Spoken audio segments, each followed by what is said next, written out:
is when she can't get off her cell phone.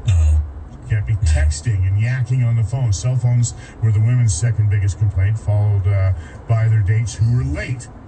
Talking about yourself too much was the worst thing. Was the next worst thing. Asking her too many questions about herself was right behind. For men, smelling was second, followed by lateness. Too much makeup was fifth. Half of women say the sexual innuendo on a first date annoyed them, but only 1 in 10 men were, or 1 in 11 men were bothered by this. Yeah. No kidding. So on a first date, if your man starts talking about well-hung door, then you kind of know what's going on. Yeah. Yes. Did they say in any particular smell, or just if your man smells? Like, was it cigarettes or booze or didn't say, just perfumes from other women or what? It just said smells. How did your date smell? I don't know. He lost his nose in a car accident, so I don't know how he managed it. He had one of those operations that he smells through his ass now. You're setting me up for a joke, aren't you? All right, well, just chewing a piece of gum, Doc. Men, pay special attention to what you smell like when you're going out on a date. Today's man knows he needs a special look, a special attitude, and above all, a special scent. Some men wear English leather, but who wants to smell like an old book? Some men wear Old Spice, but who wants to smell like Grandma's musty kitchen cupboard? And some men wear Stetson, but that's old hat. Today's man wears the new cologne imported from Paris, France. The cologne called Bonair. Bonair? Bon in French means good, and air means that special scent, Bonair. What is that smell? That's my Bonair. Can you smell it? Yes, I can practically feel it. Now rise up and splash on Bonair. The girls will say, Woody? Woody? Well, if he wears Bonair in the standard 12-ounce bottle or in the 64-ounce black decanter. The leather sheath on each bottle of Bonair is personalized with your initials embossed in gold. After all, you don't want to lose your Bonair. Just ask anyone. I'm nuts over my Bonair. The large aroma of Bonair. Splash it on with the spurting Bonair decanter and touch up those hard-to-reach sensitive areas. And don't forget, Bonair aftershave. Ooh, that stinks. Is there a Bonair for me? No. Bonair is for men, for the single man in the large bottle, because you need it every day. For the married man in the boxed set of 12 disposable micro bottles, because you'll only need your Bonair about once a month. Bonair, inexpensive. And not hard on your pocketbook. Bonair and new Raging Bonair, the first men's cologne made with salsa. Raging Bonair. Look for the bull on the label. Salsa. Raging Bonair. Well, that segues into our next story. Perfect. Actually, I guess. We talked about this earlier. There's a new book out. It's available on Amazon, by the way. Maybe we should try ordering one in case you're stuck for a freaking hard trivia question. It's called reference material. It's called The Book of Kink.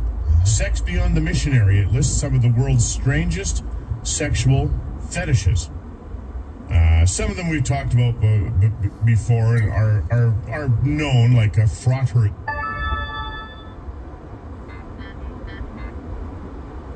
Strangers. Yeah, that's why I enjoyed riding the subway. There's something wrong with that. There was one called a body inflation fetish, where you like wearing inflation devices under your clothing. Tamakeri, which is getting kicked in the bag. Some guys apparently very turned on by this. The one that I found very funny here was the having sex with a freshly baked loaf of bread or even raw dough. It's called yeasty. It's called yeastiality. Yeah, I like that. There was one that we didn't read earlier, and should I read this? This one's clismophilia. Plysmophilia. Plysmophilia is getting aroused by pouring liquid into your no-go hole. That's pretty Getting aroused disgusting. by pouring liquid into your no-go hole. Yeah. Guess you would need a funnel of some kind.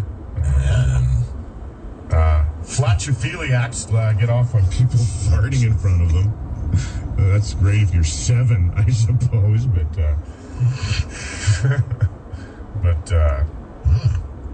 those are some odd fetishes.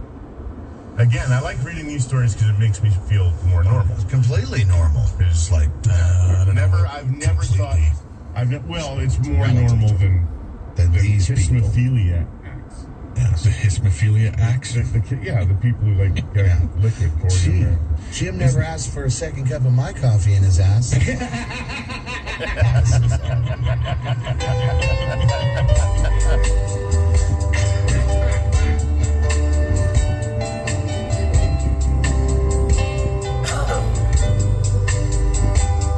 Leather whips and rubber underwear.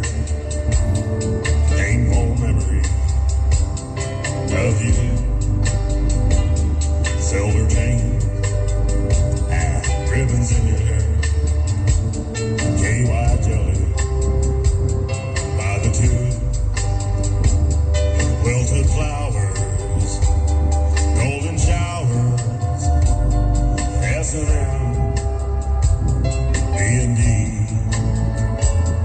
Leather whips and rubber underwear.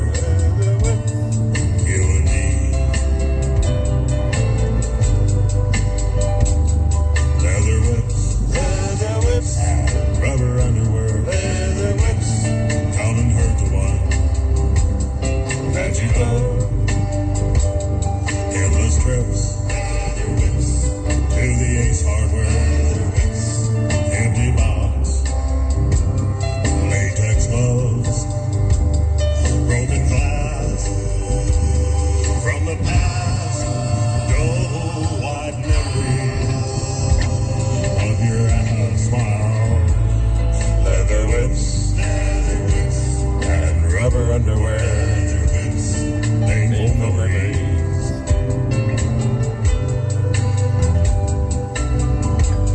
Well, they say that you always hurt the one you love, baby. You hurt me good. Real good. You know what I mean? I mean really, really good. If you just come back someday and hurt me again that way, anytime you want, you can thank me when you spank me. Feel my pain, hurt me good. Leather lips